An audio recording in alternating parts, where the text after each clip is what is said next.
All right, so today, let me think now, July 19, 2022, another entry into Living Stronger Longer, Your Best Life After 40, monologue version. So today I'm going to attempt to tackle a couple of different things, and maybe they should be separate into separate things. I'll look at it later if it becomes too much of a word salad. Then I will talk about or I might change it and do it separately.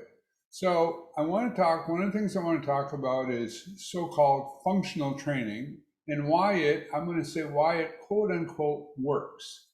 I'm going to talk about the appeal of it and an appeal of it that maybe you don't have in high intensity training and that maybe we should look at. And connected to that, because I think of things like functional training as some of those activities, and things like CrossFit is sports. And of course, CrossFit is a bona fide sport. There are competitions and meets and people that compete, and there are world championships and all that thing. So although it started out as a way apparently to get fit, I'll talk about that, it is become a bona fide sport. And as a sport, which I'll talk about the pros and cons of sports in general during this talk. Fair enough, it has injury rates, but so does many sports, as I'll come to tell you. So first of all, functional training. So those of us in the high intensity community will often, and I'm going to suggest with some validity, talk about how functional training doesn't make a lot of sense because the premise of it is that, for example, by doing certain things that emphasize balance, agility, and things of that, that somehow these will transfer over to day-to-day activities.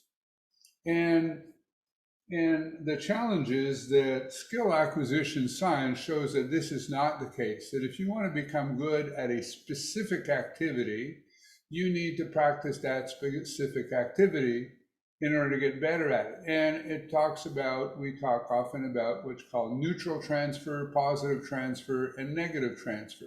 So for example, if you're doing an activity that bears no resemblance to another activity, then the transfer from one to the other will be neutral. It won't make any difference. If, on the other hand, you do something that is similar to but not quite the same. So the examples that are usually given is a batter swinging with a weighted bat, or a golfer with a weighted club, or people running with various apparatuses tied to them, that this will have negative transfer because it's close to, but not the same. So it'll actually make it worse when you swing your bat without the weighted, extra weight added to it or what have you. So, examples that are often given is if you want to mess up a basketball player, don't make the net a foot lower, make it an inch lower, or deflate the basketball a little bit. And these small differences will completely throw them off. And a positive transfer is, of course, when you are doing something that is as nearly identical as when you're going to be doing it in actual practice. And in professional sports, you're often seeing these types of things being done. And to some extent, I think that, why are they doing it? Well, because of a lot of other coaches do it, and that's the norm and whatnot. And of course, you're dealing with athletes at the professional level that are exceptional athletes. And some of them, I believe the term is called, not differentiators, I'm going to forget the actual term, but there are people who are able to do various things skillfully, even though they're very different. So they don't sort of fall into the same sort of skill acquisition rules that all of us do. But even for them, most of the time, it messes them up. Matter of fact, last night I was watching a movie called Hustle with Adam Sandler about a basketball player. And in it, I couldn't believe it. All of the various drills and whatnot that they were showing them doing in the end for NBA and whatnot, which I just shook my head because they don't make sense. Now, if they don't make sense, and we allege that they don't work and they're actually counterproductive, then why does that still happen a lot in not only professional sports, but a growing trend in regular fitness, and more often than not, people are getting you to use kettlebells or standing on one leg, or as you're doing different things and doing various things that are supposed to be functional. The idea being that you're going to build more functional muscles than you would otherwise. And I think part of the appeal is confidence, because as you get somebody to do something that has a level of difficulty in it, and they get better at it, they get a sense of accomplishment and they get greater confidence. Now, where I'm going to say that maybe this actually can help them in other activities is if they believe this, and if they go into other activities more confident, then that in itself may be beneficial to them. Now, sometimes you might say, well, somebody might challenge, say, if you go into something you don't know how to do it with confidence that hasn't been earned, you can hurt yourself. And fair enough. But the other thing is, if you go into something tentatively and fearfully, then you can also get hurt. Whereas if you have a certain amount of letting go and feeling like you can do it, that can actually help. And I think just what people like progress, they like positive feedback. You want somebody to repeat a behavior, somebody or your pet or anybody, positive feedback. So as people get better at various activities, they feel like they're making progress, and that in itself is addictive. Now, of course, part of the challenge with a lot of these things is that they are inherently dangerous. For example, lifting a weight on one leg or on an unstable surface or things like that do have a higher incidence of injury. And that people will argue, but I mean, simple physics will tell you, loading your spine or other joints in an unstable environment is going to be more dangerous than doing it in a stable environment. And of course, we could also make the point that there are no really such things as stabilizer muscles. There's just muscles, and it doesn't carry over.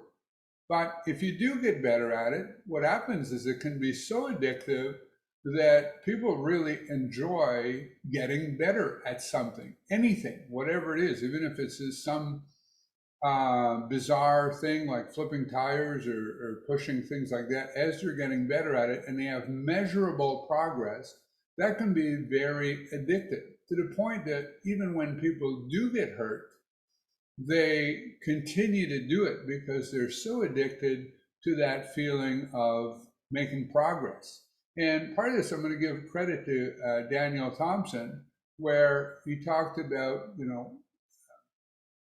I think the way he said it is, if you have something that you can measure that you're doing better, as opposed to, when you're doing HIIT and, after the early gains and whatnot, and also the fact that very few people have the genetic potential to build excessively large muscles, before very long, the sense of accomplishment is, as far as measurable, because people will get a sense of fulfillment from feeling like they got a really good workout, but then you're basically saying, well, you went up half a pound here and a pound there. And of course, if you can highlight to people that, hey, 6 months ago you were doing this, now you're doing that, and it's that much better, then that is helpful too.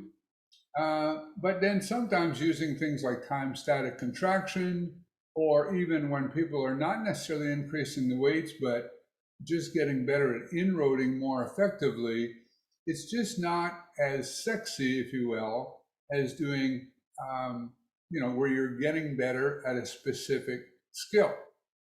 Now, of course, I'm going to come back and say functional training is really, if you're getting your muscles stronger, they're going to be more functional, i.e., if they are stronger and you're doing it in a safer manner, you're also going to be more functional if you're not getting hurt. But I can't deny that the addictive nature of somebody improving a skill any skill, even if it's a skill that they're never going to use in daily life, even if it's a skill that really doesn't transfer over anything else, it still can give them confidence. That's very addictive, and I think that's part of the appeal.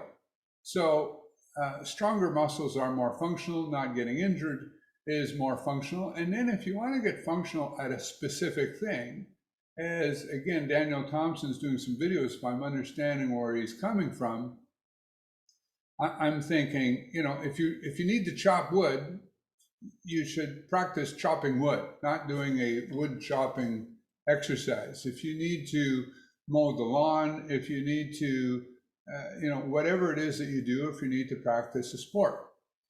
So again, to go off onto the other thing, and sorry, just to finish that point, and that really truly is functional training. Nothing to do with getting stronger, not mixing the two together. Just if you want to get better at a certain function that you actually do use in daily life, then practice that function. Watch YouTube videos on how to most effectively do that function, things like that, and practice the skill. Same principle as if you do happen to participate in a sport, just get as strong as you can in the gym using intelligent training, safe training that's not going to hurt you, and then go out and practice your sport. So now going into sports in general, and I suspect that, you know, earlier I made another thing about cultural norms. So sports, our obsession with sports, watching them, playing them, everything else is definitely a cultural norm.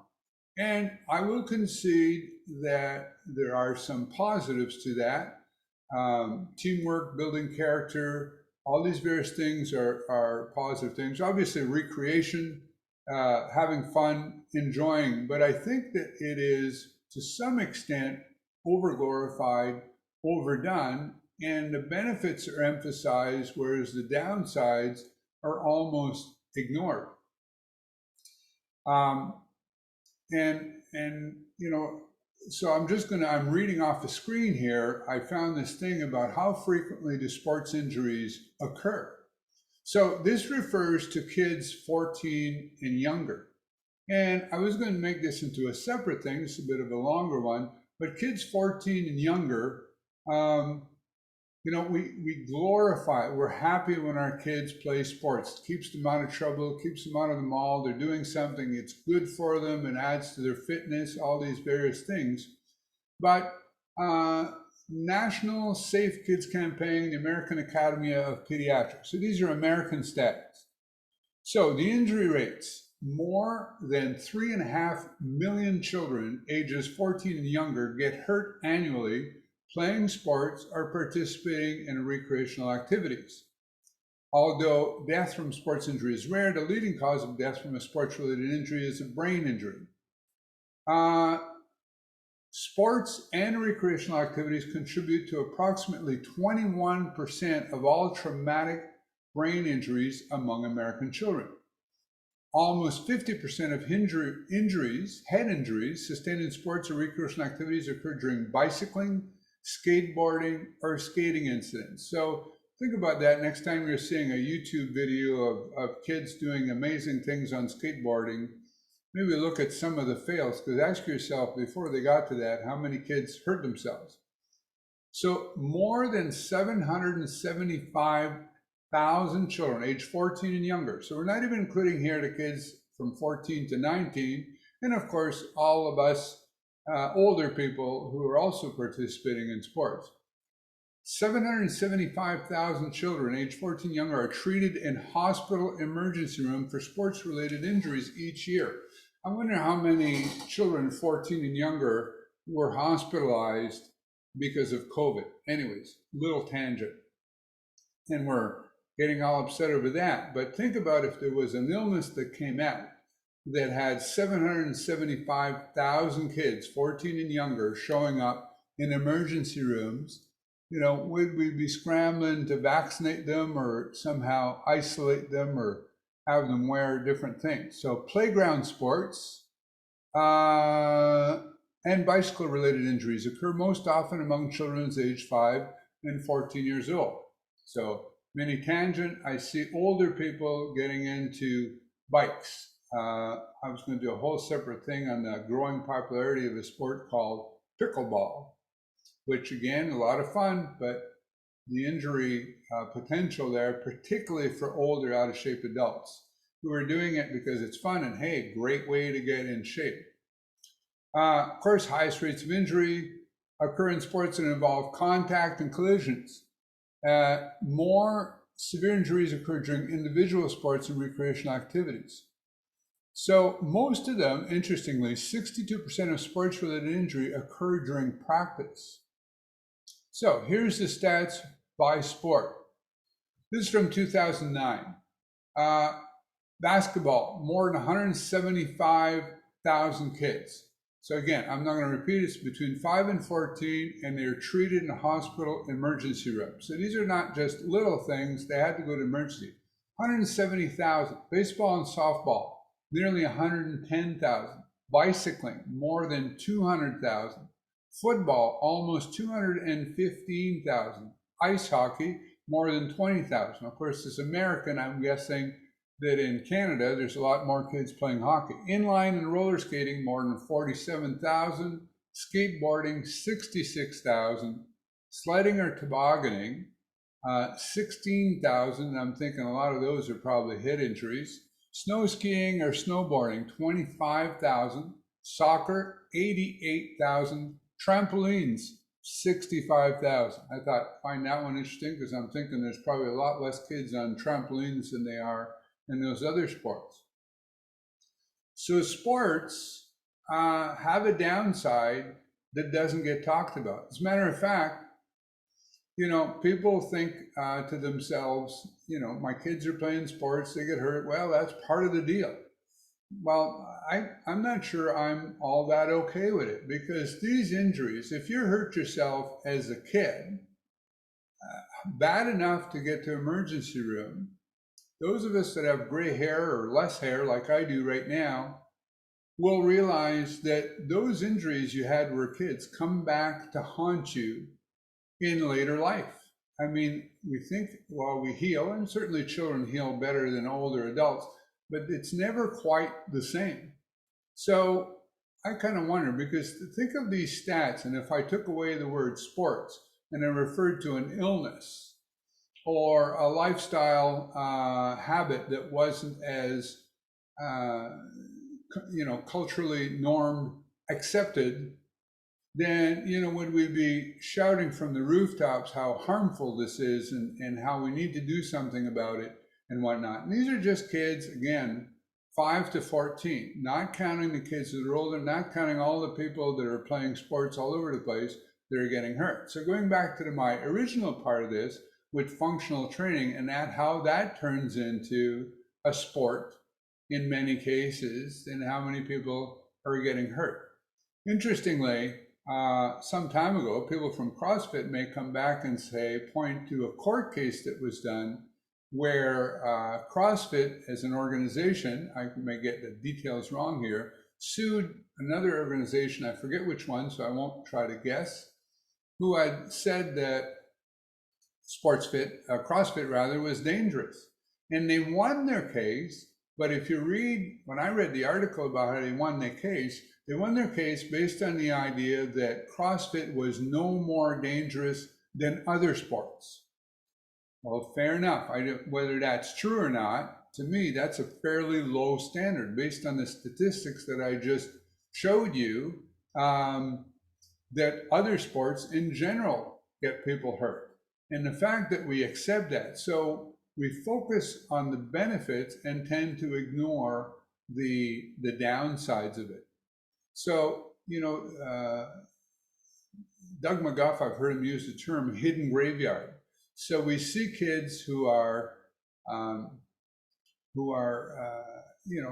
adults who have won championships, professional athletes who have multi-million-dollar contracts and people with gold medals and things like that. But what we don't see is all the kids that are getting hurt and injuries that will come back to haunt them in later life. Because the other thing, I think the origin of sports, particularly team sports, probably started way back when as war games. as a way of competing. Because think of all sports games, it's always about defeating the opponent and strategizing and doing all these various things. So it's a way of keeping people in shape, so to speak, in preparation for the next conflict with an enemy of some type, but doing so in peacetime. And yet it's become ingrained into our culture. Again, I'm not prepared to throw the baby out with the bathwater, but I think it's maybe too ingrained, and we're ignoring, once again, the downsides of it. And I think there are just other safer ways for people to be physically fit. And also are other activities that can provide recreation, things like that. Having said that, I know some people, love their sports, and provided that they understand the pros and cons and they do a risk-benefit analysis and they realize that what they're doing does have a chance of injuries that could come back to plague them for life, but they feel that the recreational part of it outweighs the risk and they're willing to do that, then they're making an informed decision, and it's a free country. And whether you want to eat chocolate cake or whether you want to participate in dangerous activities, it's your choice to do those things, as long as you're doing it in an informed way. But if you're doing it to get in shape, if you're doing it for fitness, then there are so much safer ways of doing it. So anyways, this was a long one, and hopefully it's not too much of a word salad. Once again, please subscribe or share this video, greatly appreciated. Thank you if you made it this far. Bye for now.